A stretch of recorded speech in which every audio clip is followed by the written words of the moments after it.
नमस्कार मित्रांनो, आज मी 40 वर्षापासून जेव्हा प्रॅक्टिस करीत आहे तेव्हा मला असं कुठेतरी आढळून येतं की खूप यंग मुलं माझ्या क्लिनिकला येतात. मला असं वाटतं की आमचे जे म्हणजे आजार आहेत, लैंगिक समस्या जसे की इरेक्टाईल डिस्फंक्शन आहे, शीघ्रपतन आहे किंवा इतर आजार आहेत, हे आजार जे आहेत यंग एजमध्ये व्हायला नाही पाहिजे. पण काहीतरी मिसकन्सेप्शनमुळं किंवा मिस नॉलेजमुळं केव्हा केव्हा सायकोलॉजिकल त्यांना म्हणजे यंग जनरेशनला आजार होऊ शकतात. आणि काही जंक फूडमुळं किंवा काही धावत्या जीवनामध्ये प्रॉपर रेस्ट न करणं, प्रॉपर झोप न मिळणं, या कारणाने सुद्धा वेळेवर जेवण न करणं, या कारणाने सुद्धा आपल्या लैंगिक आयुष्यामध्ये कुठेतरी डेफिनेटली कमजोरी येऊ शकते. म्हणून मित्रांनो, याच विषयावर आज मी व्हिडिओ तयार करीत आहे. मी आहे doctor Umesh. As a clinical sexologist म्हणून गेल्या 40 वर्षापासून मी तुम्हाला या विषयावर मार्गदर्शन करीत आलेलो आहे.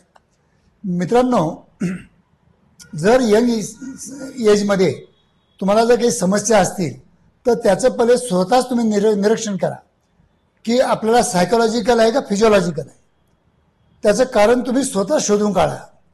थोडं इंटरनेटचा पण तुम्ही नॉलेजचा तुम्ही वापर करून घेऊ शकता, पण त्यामध्ये तुम्हाला चांगल्या WebMD सारख्या साईटवर जावं लागेल. जर नॉलेज घेऊन जर तुम्हाला असं वाटलं की नाही आपल्याला प्रॉपर डॉक्टरांकडं कन्सल्टेशन करून घ्यायचं आहे, तेव्हा तुम्ही तज्ज्ञ डॉक्टरांचंच मार्गदर्शन घ्या.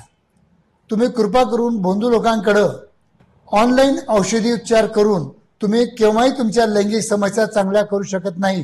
हे माझी एक गोष्ट लक्षात ठेवा. तुम्हाला काय प्रॉब्लेम असू शकतात? एक तर तुम्हाला इंद्रियाविषयी समस्या असते. कोणाला वाटतं की माझं इंद्रिय लहान आहे, कारण की तुम्ही प्रोनोग्राफी बघता, त्याच्यामध्ये तुम्हाला इंद्रिय खूप मोठे वाटतात आणि त्याच्याबरोबर तुम्ही कम्पेअर करून तुम्हाला तुमचं इंद्रिय लहान वाटतं. किंवा तुमचं मित्राचं तुम्ही लिंग बघता, कोणाचं तुम्हाला मोठं वाटतं आणि त्याच्यामुळे त्याच्याबरोबर कम्पेअर करून तुम्हाला तुमचं इंद्रिय लहान वाटतं. तर मित्रांनो, असे काही मिसकन्सेप्शन तुमच्या डोक्यामध्ये येऊ शकतात.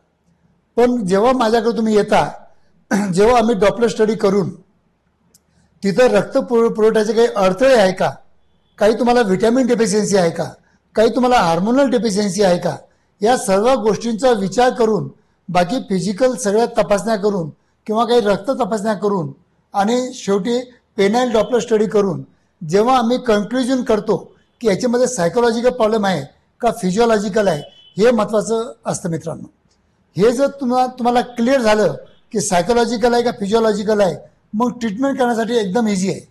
जर सायकोलॉजिकल असेल तर आम्ही तुम्हाला प्रॉपर काउन्सिलिंग करतो, आणि फिजिओलॉजिकल असेल तर आमच्याकडे जे काही औषधोपचार किंवा जे काही थेरपी आहेत, जसे की पी-शॉट थेरपी आहे, हार्मोनल थेरपी आहे, शॉकवेव्ह थेरपी आहे, काही इंजेक्टेबल थेरपी आहेत, काही औषधी उपलब्ध आहेत, या थेरपींचा आम्ही फायदा करून घेतो.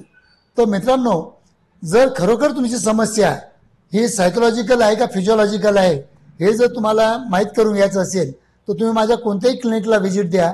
आम्ही तुमचं प्रॉपर ॲनालिसिस करून तुम्हाला चांगलं मार्गदर्शन करायचा प्रयत्न करतो. धन्यवाद मित्रांनो.